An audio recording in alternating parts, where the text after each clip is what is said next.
सत्य समाचार, निष्पक्ष समाचार, समाज बदल्ने हाम्रो अभियान। नमस्कार, यो हो टाइम समाचार। म चाहन्छु सुरु गरौँ कोरोना अपडेट सम्बन्धी समाचारबाट। आइतबार पछिल्लो 24 घण्टामा देशभरि 262 जना कोरोना संक्रमित भेटिएका छन्। स्वास्थ्य तथा जनसङ्ख्या मन्त्रालयको विवरण अनुसार 6572 पीसीआर परीक्षण गर्दा 229 जना र 3243 जनाको एन्टिजेन परीक्षण गर्दा 33 जना गरी 262 जनामा संक्रमण पुष्टि भएको हो। आइतबार आज 4 जना संक्रमितको मृत्यु भएको छ भने 1338 जना संक्रमण मुक्त भएका छन्। हाल देशभरि कोरोनाको सक्रिय संक्रमितको संख्या 12244 रहेको छ। नेपालमा हाल कोरोना संक्रमण दर घटेर 6.4% मा झरेको मन्त्रालयकी प्रवक्ता डाक्टर संगीता मिश्रले जनाएकी छिन्। उनले संक्रमण दर कम भए पनि जोखिम भने कायमै रहेको भन्दै सबैलाई जनस्वास्थ्यका मापदण्ड पालना गर्न आग्रह गरिन्।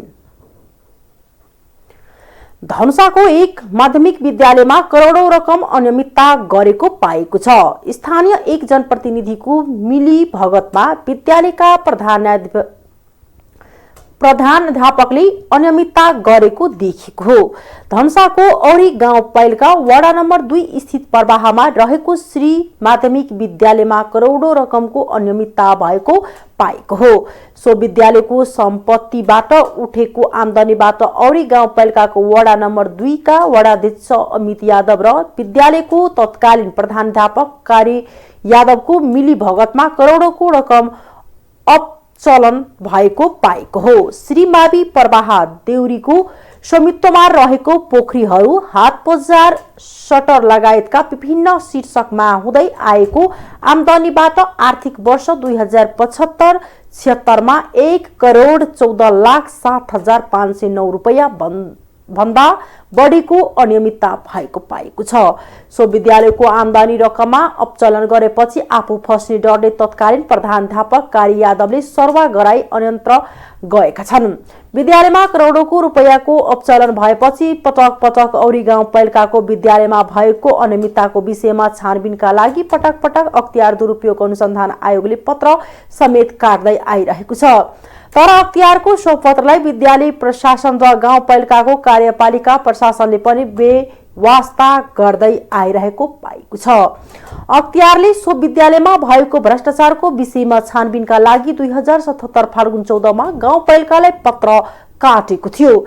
लगभग 1 वर्षपछि पनि जवाब नआएपछि अख्तियार आयोग बर्दिवासको कार्यालयले पुनः ताकेता गर्दै 2078 माघ 25 मा भ्रष्टाचारको विषयलाई लिएर गाउँपालिकालाई पत्र काटेको थियो। सो पत्रमा 1 सप्ताहभित्र जवाब पठाउन भनी उल्लेख छ।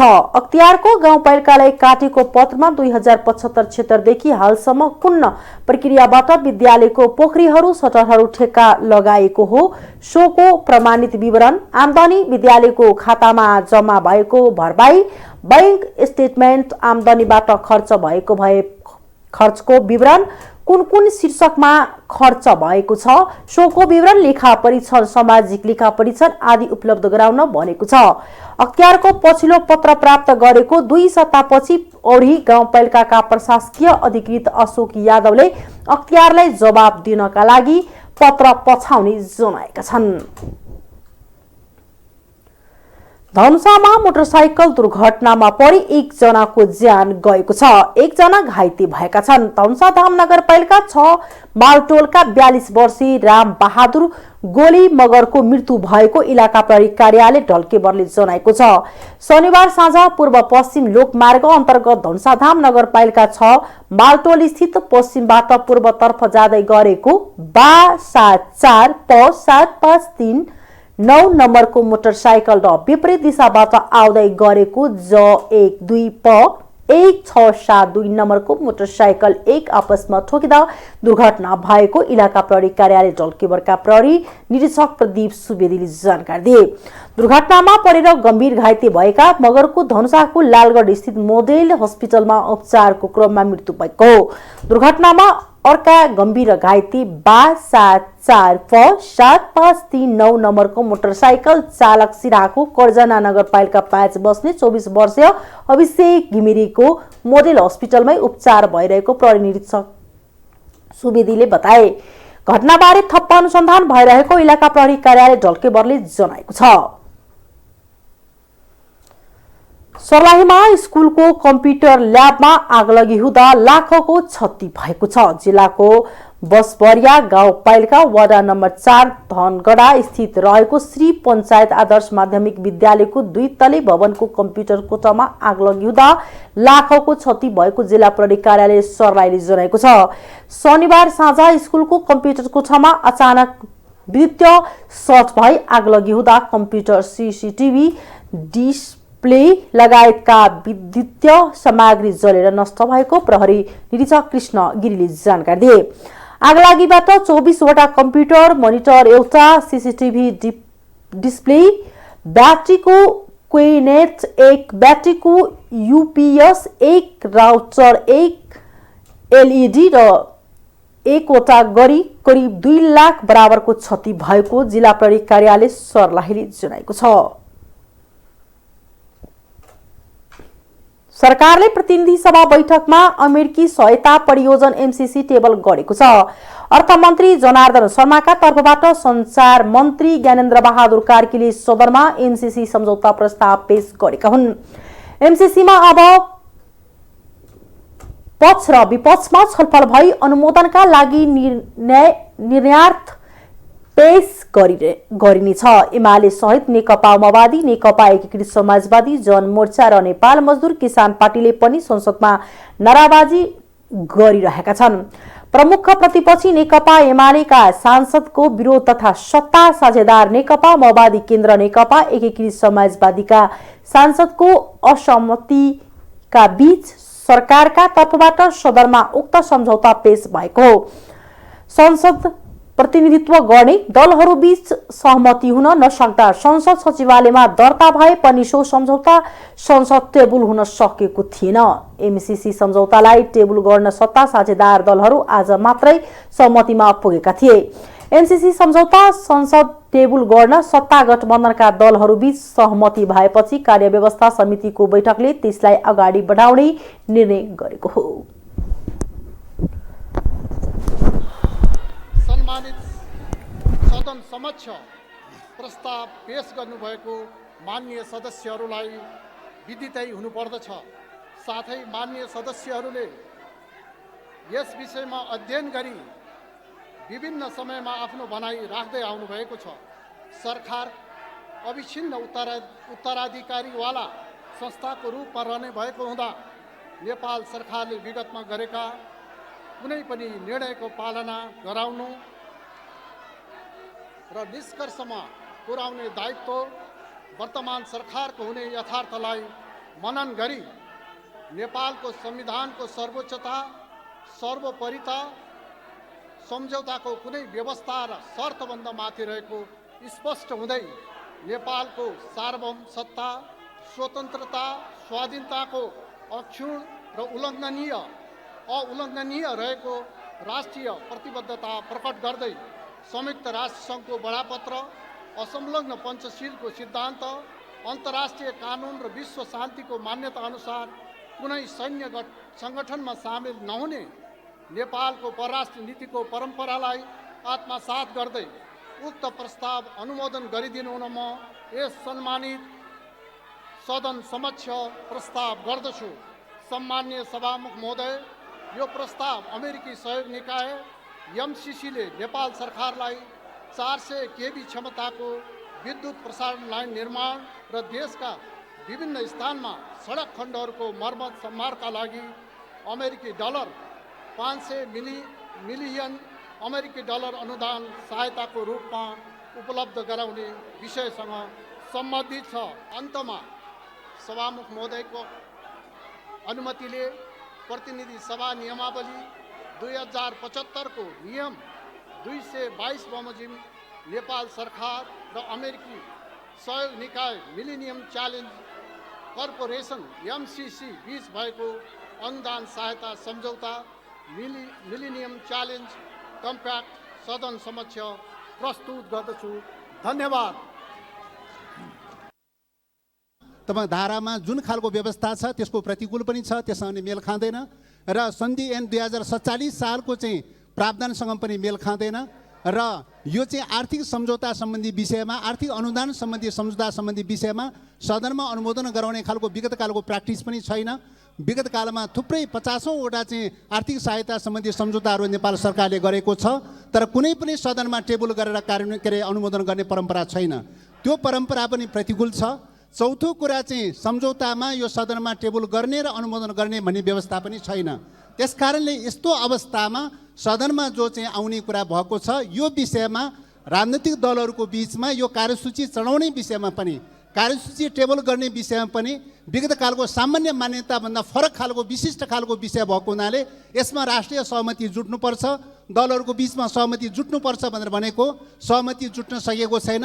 सहमति नजुट्दै जसरी चाहिँ टेबल भएको चाहिँ छ, त्यसले गर्दाखेरि हामीलाई गम्भीर आपत्ति चाहिँ यस प्रक्रियाप्रति असहमति प्रकट गर्न चाहन्छु। सभामुखज्यूले अब संसदीय परम्परा अनुसार सभामुखज्यूले रुलिङ गरिसकेपछि पालना गर्ने कुरा एउटा पाटो भयो, तर यो विषयमा हामीले गम्भीरतापूर्वक ध्यान आकर्षण गराएका छौँ। कार्यव्यवस्था परामर्श समितिमा पनि हामीले असहमतिको पत्र दर्ज गरेका चाहिँ छौँ। यो प्रक्रियाको बारेमा, यो कार्यसूचीको बारेमा असहमति पत्र दर्ज गरेका छौँ। यही कुरा सम्मानीय सभामुखज्यू मार्फत हाउसलाई पनि जानकारी गराउन चाहन्छौँ र यस प्रकारको चाहिँ हल्ला अवरोध भइरहेको अवस्थामा यो छलफल चलाउने प्रक्रिया कसरी अगाडि बढाउने यो चुनौतीको विषय छ। त्यसकारणले सदन अवरोध खुलाउनका लागि चाहिँ सरकारको पनि ध्यान आकर्षण गराउन चाहन्छु। सदन खुलाएर चाहिँ एउटा सहज खालको प्रक्रिया, छलफलको प्रक्रिया वातावरण बनाउनका लागि पनि सरकारको ध्यान आकर्षण गराउन चाहन्छु। सम्माननीय सभामुख महोदय, नेपाली जनता यो सार्वभौम संसदले नेपालको स्वाधीनता, स्वतन्त्रता, अखण्डता, स्वाभिमानको पक्षमा काम गर्छ कि राष्ट्रघाती प्रावधान भएको अमेरिकी मिलेनियम च्यालेन्ज कर्पोरेसन एमसिसीसँगको सम्झौतालाई स्वीकार गर्छ भनेर हेरिरहेका छन्। पृथ्वीनारायण शाहले यो देशको एकीकरण गरेदेखि कहिले कसैको पनि अधीनमा नगएको नेपाल आज हाम्रो संविधान मिचिने, हाम्रो कानुन मिचिने, हाम्रो भूभागमा विदेशी कम्पनीको नियन्त्रण हुने, हाम्रो स्वतन्त्र परराष्ट्र नीतिमा आघात पर्ने जस्तो सम्झौतालाई कसरी यो नेपाली जनताको स्वाधीन स्वतन्त्र नेपाली जनताको प्रतित्व गर्ने यो सार्वभौम संसदमा राजनीतिक दलको बीचमा सहमति नभई यो एउटा प्रमुख राजनीतिक दल विपक्षी पार्टीले विरोध गरिरहेको अवस्थामा यो टेबल कसरी भयो? यो एकदम गैर जिम्मेवार काम हो। म सरकारको ध्यान आकर्षित गराउन चाहन्छु। यति गम्भीर विषय, जुन विषय नेपालको स्वाधीनतासँग सम्बन्धित छ, नेपालको स्वाभिमानसँग सम्बन्धित छ, नेपालको आत्मनिर्णयको अधिकारसँग सम्बन्धित छ, यति गम्भीर विषयमा प्रमुख प्रतिपक्षी नेकपा एमाले विरोध गरिरहेको, संसद अवरोध गरिरहेको प्रमुख राजनीतिक दलहरू, सरकारमा रहेका राजनीतिक दलहरूको बीचमा सहमति नभइरहेको अवस्थामा यसरी नेपाली जनताको भावना विपरीत, नेपालको स्वाधीनता विपरीत नेपाली जनता सडकमा छन्। आज राष्ट्रिय स्वाधीनताको आवाज उठाइरहेका छन्। यसलाई यहाँ टेबल गरिने कुरा यो अत्यन्त आपत्तिजनक छ। नेपालको संविधानको धारा 279 अनुसार एक किसिमको विदेशीहरूसँग भएका शान्ति मैत्री, नेपालको सिमाना जो लगायतका प्राकृतिक स्रोतको साधनको बाँडफाँड जस्ता विषयहरूमा यदि संसदबाट विदेशसँग भएको सम्झौता अनुमोदन गर्नुपर्ने अवस्था आयो भने 2/3 बहुमत चाहिन्छ। अन्यथा सङ्घीय कानुन बमोजिम हुन्छ भनिएको छ। सरकारले यतिका वर्षसम्म त्यो सङ्घीय कानुन किन नल्याएको? त्यो अहिलेको यो जुन सभामुख महोदयले कार्यसूचीमा जुन विषय राख्नु भएको छ, यो कुन कानुन अन्तर्गत राख्नु भएको छ? यसको लागि सङ्घीय कानुन खै? यो देश कानुनी शासनबाट चल्छ कि एउटा कुनै विदेशीको धाक धम्कीको अगाडि लम्पसार परेर नेपाली जनताको आवाजलाई कुल्चेर आफ्ना जनताको आवाज नसुन्ने विदेशीहरू? म सम्पूर्ण देशभक्त नेपालीहरूको तर्फबाट जोरदार आवाज उठाउन चाहन्छु। अध्यक्षलाई एसिया, पेसिफिक, ल्याटिन अमेरिका, युरोपको अतिरिक्त प्रतिनिधि नियुक्ति गर्ने उल्लेख छ। दुई देशको सम्झौतामा युरोप, ल्याटिन अमेरिका, एसिया, पेसिफिकको कुरा कहाँबाट आयो? किन आयो? यो अमेरिकी सैन्य मोर्चा हो हिन्द प्रशान्त क्षेत्रमा। त्यसकारण यो सम्झौतामा सही गराइसकेको छ। हामीले सही गर्नुहुने मन्त्रीज्यूलाई पनि यहाँ स्पष्टीकरण लिनुपर्छ। यस्तो दफा अध्ययन नगरिकन किन सही गर्नुभयो? र त्यसपछि दफा 6.8 मा एमसिसीको हैसियत भनेको नेपाली जनता मरे पनि मृत्यु भए पनि कतै उजुरी दिन नपाउने भनेर लेखिएको छ। एमसीसीको कारण नेपाली जनताको मृत्यु भएपछि उजुरी दिन नपाउने के यो अर्को फाँसीवाद होइन? कतिपय संस्थाहरूले नदिएको करहरूलाई न्यूनीकरण गर्ने हो भने लिने हो भनेदेखि त्यो चल्न सक्छ सभामुख महोदय, तर देश पैसासँग साट्न सकिँदैन, सार्वभौमिकता पैसासँग साट्न सकिँदैन। त्यसैले सभामुख महोदय, यो एमसीसी कुनै पनि प्रावधानबाट यो टेबल गरिनु हुँदैन, यसलाई खारेजी गराउनुपर्छ। जसरी श्रीलङ्काले एमसीसीलाई फिर्ता पठाएको थियो त्यसरी हामीले पनि यसलाई खारेज गर्नुपर्छ। यो कसको बलमा ल्याइएको हो सभामुख महोदय? कसैको दमन, कसैको दबाब हाम्रो सार्वभौम सम्पन्न नेपाली नागरिकलाई सही हुने छैन। त्यसैले यसलाई खारेज गर्नुपर्छ सभामुख महोदय। तत्कालीन प्रधानमन्त्री केपी शर्मा ओली नेतृत्वको सरकारले 2075 माघ 25 गते सो अनुदान सम्झौता अनुमोदनका लागि संसद पेश गर्न स्वीकृति दिएको थियो। तत्कालीन अर्थमन्त्री डाक्टर युवराज खतिवड़ाले एमसीसी सम्झौता संसदको साधारण बहुमतबाट अनुमोदन गर्न 2076 असार 30 गते संसद पेश गरेका थिए। प्रतिनिधि सभाको अर्को बैठक आगामी 12 गते हुने सभामुख अग्निप्रसाद सापकोटाले घोषणा गरे। सभामुख अग्निप्रसाद सापकोटाले नेपाली समाजलाई थप ध्रुवीकरण हुनबाट रोक्न कार्यसूचीमा समावेश गरिएको बताउनु भएको छ। उहाँले अमेरिकी सहयोग एमसीसी सदनमा प्रस्तुत गर्ने विषयलाई लिएर उठेका आवाजका आधारमा नेपाली समाजलाई थप ध्रुवीकरण हुनबाट रोक्न कार्यसूचीमा समावेश गरेको बताउनु भएको हो। प्रतिनिधि सभाको आज आइतबार बैठकमा नेकपा माओवादी केन्द्र, नेपाल मजदुर किसान पार्टी र राष्ट्रिय जनमोर्चाका सांसदले एमसीसी सम्झौता कार्यसूचीमा समावेश गरेको विषयमा फरक धारणा राखेपछि उहाँले राष्ट्रिय महत्वका विषयवस्तुलाई वृहत छलफल गर्ने उपयुक्त हुन्छ भनी समावेश गरेको बताउनुभयो। विगत लामो समयदेखि को अवरोधका कारण संसद सुरु हुन सकिरहेको छैन। यसबाट सरकार सञ्चालनका सम्पूर्ण पक्ष र आयाममा प्रभाव परिरहेको छ। सभामुख सापकोटाले भन्नुभयो, राष्ट्रिय महत्वका विषयवस्तुलाई समेत छलफलमा ल्याई निष्कर्षमा पुग्नुपर्ने अवस्थामा यो अवरोधले थप प्रतिकूलता सृजना गर्ने भन्दै उहाँले सदनमा छलफलको वातावरण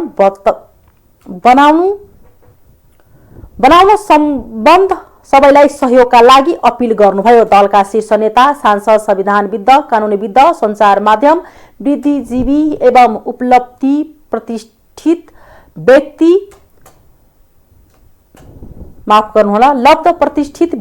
व्यक्तित्वको भावनाको समेत सम्मान गर्दै एमसीसी सम्झौता छलफलका लागि सदनमा पेश गरेको उहाँले बताउनुभयो। नेपाली कांग्रेसका महामन्त्री गगन थापाले नेकपा एमाले माओवादी केन्द्र, नेकपा एकीकृत समाजवादी पार्टीका सांसदले अमेरिकी सहायता परियोजना एमसीसी को विरोध गर्नु अघि आफ्नै दलका अध्यक्षहरूको विरोध गर्नुपर्ने बताउनु भएको छ। संसद भवन बाहिर सञ्चारकर्मीलाई प्रतिक्रिया दिँदै थापाले केपी शर्मा ओली नेतृत्वको सरकारले एमसीसी सम्झौता सदनमा दर्ता गरेको तथा पुष्पकमल दाहाल प्रचण्ड, झलनाथ खनाल, माधव नेपाल लगायतका नेताहरू पनि जोडिएकाले संसदहरूले यसको विरोध गर्नु सुहाउँदो विषय नभएको बताउनुभयो। यो प्रस्ताव राष्ट्रघाती भन्ने हो भने माननीय भीम रावलले सबैभन्दा पहिले केपी शर्मा ओली मुर्दाबाद भनेर संसदभित्र नारा लगाउन सक्नुपर्छ। संसदभित्र एमसीसी को विरोध गर्नु अघि एमालेको सांसदले केपी शर्मा ओली मुर्दाबाद, माओवादीका सांसदले प्रचण्ड मुर्दाबाद र एकीकृत समाजवादी पार्टीका सांसदहरूले माधव नेपाल मुर्दाबाद भन्न सक्नुपर्छ। संसदमा एमालेको अवरोध पनि अब सकिएको मानेको गगन थापाको भनाइ छ। एमालेकै सांसद भीम रावलले संसदमा समय लिएर बोलेकाले एमालेको अवरोध सकिएको मानिने र आउँदा दिनमा पनि यस्तै नाराबाजीका बीचमा संसद चल्ने महामन्त्री थापाले बताउनुभयो। नेपाली कांग्रेसका महामन्त्री विश्वप्रकाश शर्माले मिलेनियम च्यालेन्ज कर्पोरेसन एमसीसी बारे नबुझी विरोध प्रदर्शन नगर्न आग्रह गर्नुभएको छ। झापाको बिर्तामोड सिक्की पर्साईको 28औं स्मृति दिवसमा आज आइतबार आयोजित कार्यक्रमलाई सम्बोधन गर्दै उहाँले कांग्रेसले सरकारमा हुँदा होस् वा नहुँदा पनि एमसीसी बारे स्पष्ट धारणा राख्दै आएको बताउनुभयो।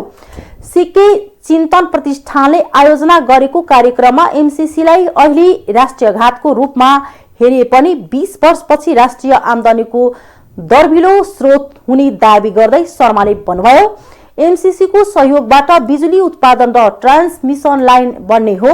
ट्रान्समिसन लाइनबाट भारतलाई बिजुली बेच्ने हो, तसर्थ भारतको समर्थन खोजिएको हो। उहाँले नेपाल, चीन र अमेरिका कुनै पनि राष्ट्रको पक्षमा नउभिने स्पष्ट पार्दै सबै देशका लगानीलाई स्वागत गर्ने बताउनु भएको छ।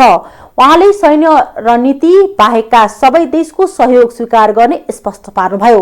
बाबुराम भट्टराई प्रधानमन्त्री हुँदा निवेदन हालेर एमसीसीको प्रक्रिया अघि बढेको हो।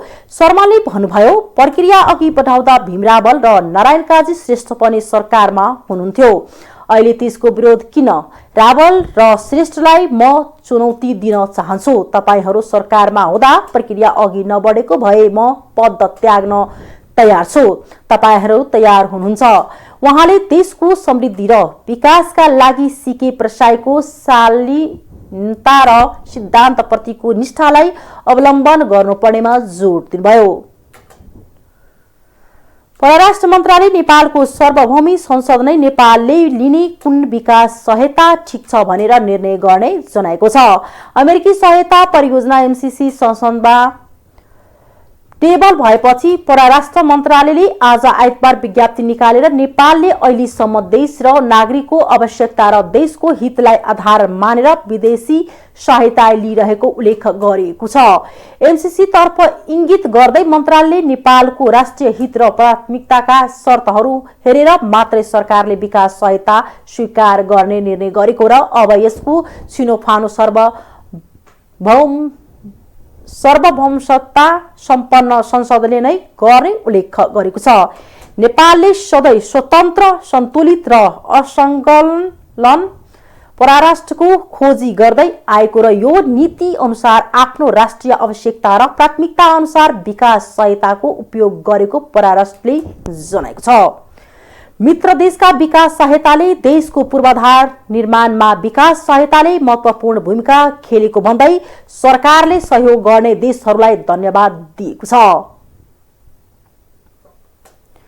सत्ता साझेदार नेकपा माओवादी केन्द्रका अध्यक्ष पुष्पकमल दाहाल प्रचण्डले आफूहरू एमसीसीको विपक्षमा रहेको फेरि स्पष्ट पार्नु भएको छ। माओवादी अध्यक्ष प्रचण्ड एकीकृत समाजवादीका अध्यक्ष माधव नेपाल लगायत सत्ता गठबन्धनमा नेताहरूकै सहमतिमा सरकारले आज एमसीसी संसदमा टेबल गरेको छ। तर प्रचण्डले भने सरकारले विवाद र विरोधकै बीच एमसीसी टेबल गरेकोमा विरोध जनाउँदै माओवादी एमसीसीको विपक्षमा उभिने बताउनु भएको छ।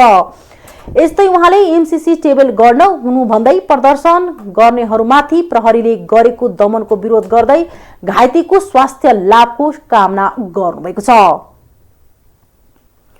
सरकारले प्रतिनिधि सभा बैठकमा एमसीसी टेबल गरेपछि प्रमुख प्रतिपक्ष दल नेकपा एमाले आन्तरिक छलफलमा जुटेको छ।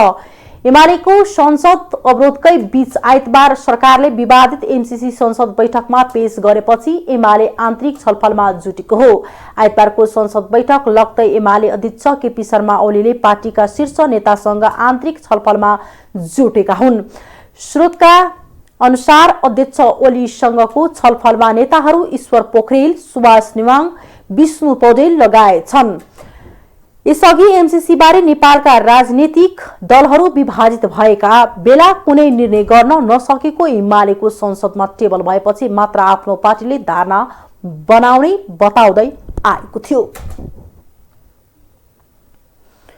संस्कृति, पर्यटन तथा नागरिक उड्डयन मन्त्री प्रेम बहादुर आलेले रोयल्टी नतिर्ने केही क्यासिनोको लाइसेन्स खारेज गर्नुका साथै अन्यको पनि खारेज हुने चेतावनी दिएसँगै अहिले क्यासिनो सञ्चालनको धमाधम रोयल्टी तिर्न थालेका छन्। पर्यटन विभागका अनुसार अहिलेसम्म 17वटा कम्पनीले रोयल्टी बापत तिर्नुपर्ने बक्यौता रकम बुझाएका छन्। सेन्ट्रल मिडिया प्रणालीले 5 करोड रुपैयाँ मध्ये 4 करोड पक्यौता बुझाएसँगै अहिलेसम्म सरकारको खातामा 76 करोड 45 लाख रुपैयाँ राजस्व सङ्कलन भएको पर्यटन विभागका होटल तथा क्यासिनो हेर्ने अधिकृत खेमराज जोशीले बताउनुभयो। उहाँले भन्नुभयो, रोयल्टी नतिर्ने क्यासिनोको लाइसेन्स खारेज गर्नु भने मन्त्रीज्यूको आदेशपछि अहिले क्यासिनो सञ्चालकले दामादम रोयल्टी तिर्दैछन्। करोडौं रुपैयाँ जम्मा भएको छ। उहाँको अनुसार अब सरकारलाई क्यासिनो सञ्चालकहरूले तिर्नुपर्ने जम्मा 1 अर्ब 11 करोड 84 लाख 47,000 रुपैयाँ मात्रै रहेको छ। यसै गरी मन्त्री आलेकै निर्देशनमा क्यासिनोको रोयल्टी वर्षौंसम्म पनि नतिर्ने काठमाडौँको दरबार मार्गमा रहेको होटल याक एन्ड यतिको लाइसेन्स खारेज गरिएपछि अहिले अन्य क्यासिनो सञ्चालकको रकम तिर्न सुरु गरेको विभागको दाबी छ। मन्त्री आलेकै निर्देशनपछि विभागले रोयल्टी नतिर्ने क्यासिनो सञ्चालकको 3 पुस्ते विवरण समेत सार्वजनिक गरेको छ। अब 6 वटा कम्पनीले रोयल्टी नवीकरण दस्तुर बुझाउन बाँकी रहेको विभागले जनाएको छ। अमेरिकी सहयोग मिलेनियम च्यालेन्ज कर्पोरेसन एमसीसी संसदमा पेश भएसँगै काठमाडौँमा आन्दोलन झनै चर्किएको छ। आज आइतबार बिहान 10 बजेदेखि नै नेकपा माओवादी केन्द्र, नेकपा एकीकृत समाजवादी लगायत दलका भारतीय संगठनले नयाँ बानेश्वरमा प्रदर्शन गरेका थिए। एमसीसी सम्झौता पेश भएपछि आन्दोलन झनै उग्र भएको छ। प्रहरीले प्रदर्शनकारीलाई लखेटेर बिजुली बजार पुर्याए पनि फेरि उनीहरू बानेश्वरतर्फ गइरहेका थिए। प्रहरीले रबरको गोली समेत चलाएको थियो। प्रदर्शनका क्रममा माओवादी निकट अखिल क्रान्तिकारीकी अध्यक्ष पञ्चा सिंह सहित केही प्रदर्शनकारी र प्रहरी घाइते भएका छन्। अहिले माइतीघर कुनै क्षेत्रमा गाडी चलेका छैनन्। पटक पटक प्रदर्शनकारीले निषेधित क्षेत्र तोडेका थिए। प्रहरीले दर्जनौं राउन्ड आँसु ग्यास र पानीका फोहरा प्रहार गरेका थिए। आर्थिक समाचार।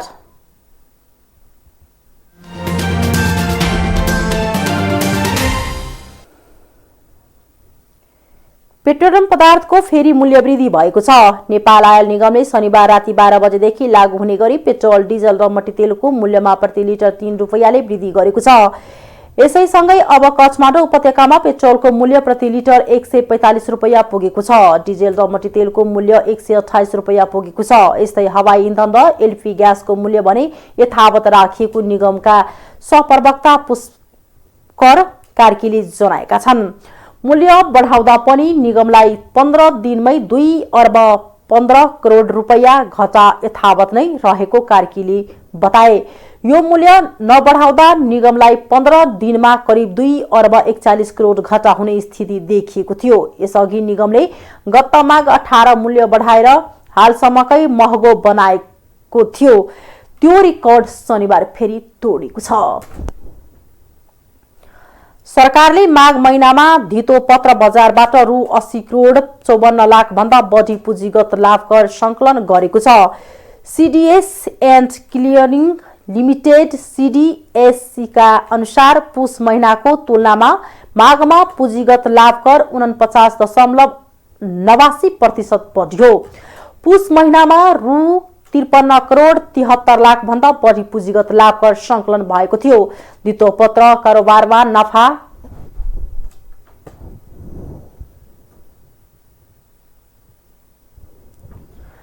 कमाएका लगानीकर्ताहरूले लाभ कर बापतको उक्त रकम सरकारलाई बुझाएका हुन्। उक्त लाभ करमा अल्पकालीन लगानीकर्ताहरूको हिस्सा बढिरहेको छ। माघ महिनामा अल्पकालीन लगानीकर्ताहरूबाट रु 55 करोड 99 लाख भन्दा बढी पुँजीगत लाभ कर संकलन भएको छ।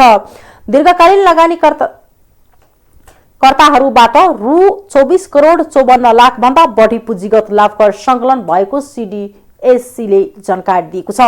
पुष महिनाको भन्दा माघ महिनामा पुँजीगत लाभ कर वृद्धि हुनाले धितो पत्र बजारमा कारोबार गर्नेहरूको नाफा बढेको पुष्टि हुन्छ। यसमा पनि अल्पकालीन लगानीकर्ताहरूले बढी नाफा कमाएको देखिएको छ। माघ महिनामा कुल पुँजीगत लाभ कर मध्ये 69.52% अल्पकालीन लगानीकर्ताको र 30.48% हिस्सा दीर्घकालीन लगानीकर्ताहरूको रहेको छ। माघमा पुष महिनाको तुलनामा कारोबार रकम र शेयर किता दुवैमा वृद्धि भएको छ। पुष महिनामा रु 90 अर्ब 62 करोड बराबरको 17 करोड 32 लाख 53,814 किता शेयर कारोबार भएको थियो। माघ महिनामा भने रु 1 खर्ब 17 अर्ब 89 करोड बराबरको 23 करोड 46,289 किता शेयर कारोबार भएको छ। पुष महिनाको भन्दा माघ महिनामा कारोबार रकम 30.10% र कारोबार किता 32.78% बढेको छ। नेप्से परिसूचक भने पुष महिनाको अन्तिम कारोबार दिन भन्दा माघ महिनाको अन्तिम कारोबार दिन 1.97% घटेको थियो। पुष मसानसम्म 2857.75 बिन्दुमा रहेको नेप्से परिसूचक माघ मसानसम्म 2801.56 बिन्दुमा झरेको थियो। अङ्कको हिसाबमा पुष मसान्तको भन्दा माघ मसानसम्ममा 56.19 अङ्कले नेप्से परिसूचक घटेको हो। धितो पत्र कारोबारमा नफा भएको खण्डमा मात्र तिर्नुपर्ने यो कर यसै आर्थिक वर्षदेखि व्यक्तिगत लगानीकर्ताहरूको हकमा पनि फरक लागू भएको हो। यसअघि समान 5% पुँजीगत लाभ कर तिर्दै आएका व्यक्तिगत लगानीकर्ताहरूले यसै वर्षदेखि 7.5% सम्म पुँजीगत लाभ कर तिर्न थालेका हुन्। दीर्घकालीन लगानीलाई प्रोत्साहन गर्ने उद्देश्य अनुरूप सरकारले 365 दिन भन्दा अघि खरिद गरेको शेयर बिक्री गर्दाको नफामा 7.5% र 365 दिन भन्दा बढी समय शेयर कायम गरी बिक्री गर्दाको नफामा भने 5% लाभ कर तिर्नुपर्ने व्यवस्था गरेको छ। धितो पत्र बजारमा लगानी गर्ने संस्थागत लगानीकर्ताहरूका लागि भने 10% पुँजीगत लाभ करको व्यवस्था छ। धितो पत्र लगानीकर्ताहरूको भारतीय औसत लागतका आधारमा पुँजीगत लाभ कर तिर्नुपर्ने व्यवस्था रहेको छ। अन्तर्राष्ट्रिय समाचार।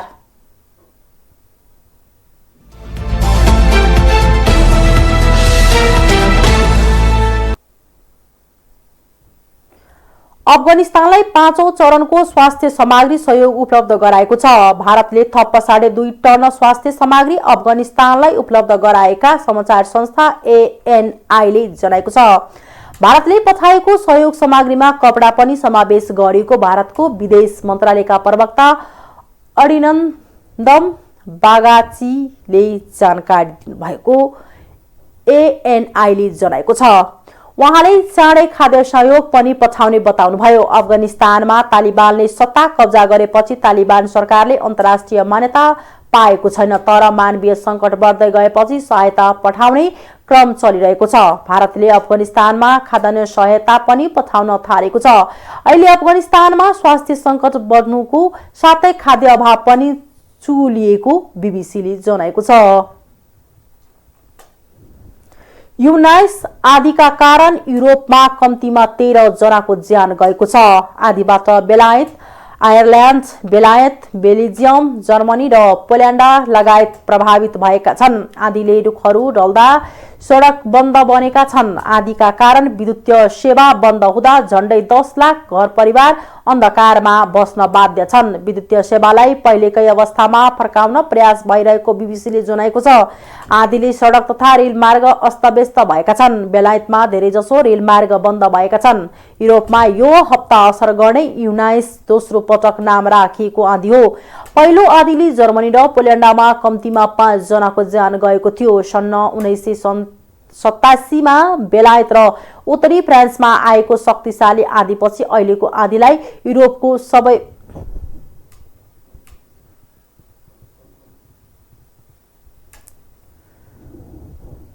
आँधीको प्रभाव बढ्दै गएपछि गैराती युरोपमा रातो बत्ती बालेर चेतावनी जारी गरेको थियो।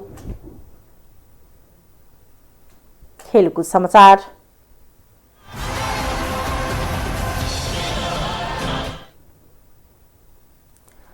शहीद स्मारक ए डिभिजन लिग फुटबलमा जौलाखेल युथ क्लबले हिमालयन शेर्पा क्लबलाई हराएको छ।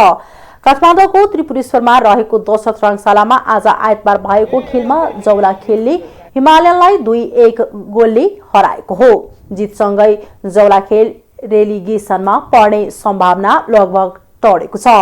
जौलाखेल 12 खेलमा 13 अङ्कका साथ अङ्क तालिकाको 9औं स्थानमा छ। समान खेलमा 13 अङ्क नै रहेको हिमालयन 10औं स्थानमा छ। यस्तै आज बेलुका पौने 5 बजे 10 रङशालामै मनाङ, मस्याङदी क्लब र न्यू रोड टिम एनआरटी खेल्दैछन्। हस्, अहिलेको लागि टाइम समाचार यति नै। हेर्दै गर्नुहोला टाइम्स टेलिभिजन। नमस्कार।